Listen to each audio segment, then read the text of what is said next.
Dans l'évangile d'aujourd'hui, Jésus commence sa prédication.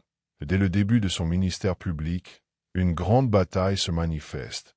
Une bataille spirituelle, un combat réel contre Satan et ses anges. C'est une dimension souvent oubliée lorsque nous lisons le Saint Évangile. Beaucoup de personnes, influencées par une mentalité moderniste, affirment « Les démons n'existent pas ». Lorsque l'Évangile parle d'expulser des démons, il s'agissait en réalité simplement d'une maladie mentale. C'était seulement la manière ancienne d'expliquer ce que nous comprenons différemment aujourd'hui. Mes frères, cela est profondément contraire à la foi catholique. Cette manière de penser est précisément ce qui doit être exorcisé de notre mentalité. Les démons existent, et Jésus est venu précisément pour vaincre le royaume de Satan. Il est important de comprendre qu'au sein de la révélation divine, tant dans l'Ancien que dans le Nouveau Testament, il existe une progression de la révélation. Dieu n'a pas tout révélé d'un seul coup. Lorsqu'il a appelé Abraham, beaucoup de choses étaient encore cachées. Tout au long de l'histoire du salut, Dieu s'est révélé peu à peu, jusqu'à ce que, dans la plénitude des temps, il se fasse lui-même chair. Jésus est la révélation pleine du Père. C'est pourquoi, dans l'Ancien Testament, l'existence des anges et des démons apparaît de manière moins claire. D'ailleurs, à l'époque de Jésus, il existait un groupe religieux, les Sadducéens, qui ne croyaient pas à l'existence des anges ni des démons. Seuls les pharisiens y croyaient. Dans le Nouveau Testament, tout est mis en lumière. Jésus nous révèle clairement que les anges existent, que les démons existent et qu'il y a un combat spirituel en cours.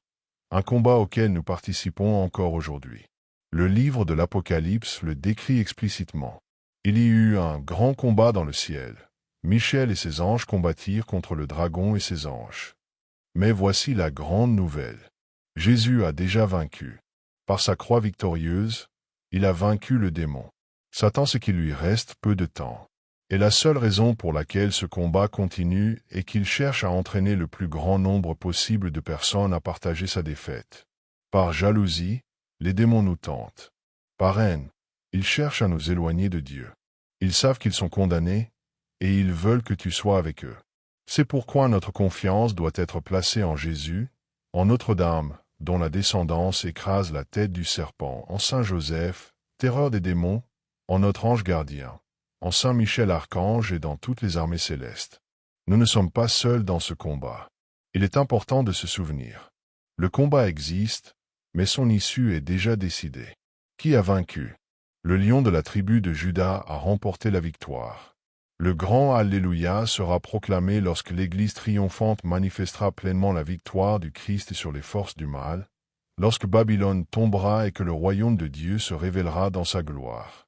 La question qui demeure est la suivante.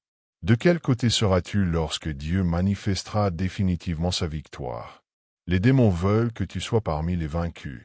Mais Jésus, dans l'Évangile d'aujourd'hui, avec l'autorité de sa parole, veut t'arracher au pouvoir des ténèbres et te conduire au triomphe et à la victoire du ciel. Que Dieu te bénisse.